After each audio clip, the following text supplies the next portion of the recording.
അപ്പച്ചൻ വന്ന കുറച്ച് വാക്കുകളല്ല അപ്പച്ചൻ കേൾക്കാം. അപ്പച്ചൻ ഇത് എന്തിനാ ഇത് വളർത്തിയത്? ഇത് ഡ്രാഗൺ ഫ്രൂട്ടോ? ഡ്രാഗൺ ഫ്രൂട്ട് നമുക്ക് അതിൻ്റെ പഴമൊക്കെ എടുത്ത് കഴിക്കാനും. ഞാൻ പറയാം. അപ്പം നമ്മൾ ഡ്രാഗൺ ഫ്രൂട്ട് ഇതൊക്കെ അല്ല വളർന്ന്. അപ്പം വളർന്നു കഴിഞ്ഞ് ഞാൻ കാണിച്ചു. വളർന്ന് ഇങ്ങനെ വിരിയുമ്പോൾ ഞാൻ കാണിച്ചില്ല. അപ്പം വളർന്ന് സമയമാകുമ്പം നമ്മൾ ഇങ്ങോട്ട് വരും ഇതെല്ലാം എടുക്കാൻ.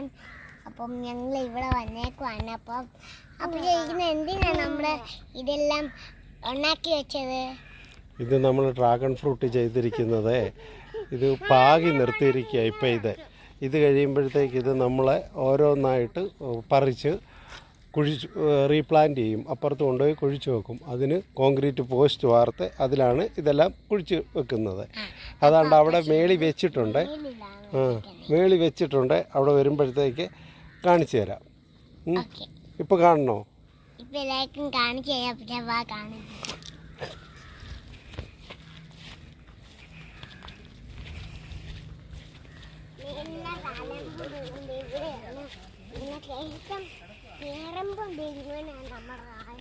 ഇങ്ങോട്ട് ഇവിടെ ഇവിടോട്ട് കയറും. കയറിക്കോ മക്കളെ.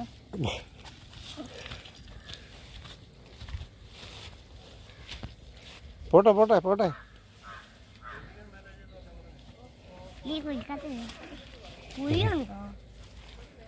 അപ്പൊ അങ്ങോട്ട് നീങ്ങണ്ട, അവിടോട്ട് പോകും. ഞങ്ങള് ഇവിടെ നടക്കാൻ പോകണം. അപ്പം ഈ പച്ചളെല്ലാം പണ്ടെല്ലാം എഴുകിക്കൊണ്ടിരുന്നെല്ലാം പച്ചള് ഏതെല്ലാം ഞങ്ങളെപ്പോഴും കോൺക്രീറ്റ് പോസ്റ്റിലെ ഡ്രാഗൺ ഫ്രൂട്ട് നട്ടിരിക്കുകയാണ്. അതിനകത്ത്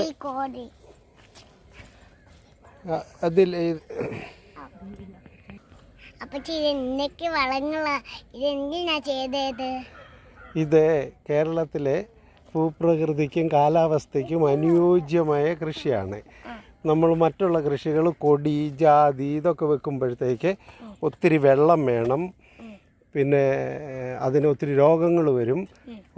രാസവളങ്ങളൊക്കെ ഉപയോഗിക്കണം. ഇങ്ങനെയുള്ള കാര്യങ്ങളൊക്കെ ചെയ്യണം. അപ്പം ഈ ഫ്രൂട്ട് ആകുമ്പോഴത്തേക്ക് ഡ്രാഗൺ ഫ്രൂട്ട് കള്ളിമുള്ള ഇനത്തിൽപ്പെട്ട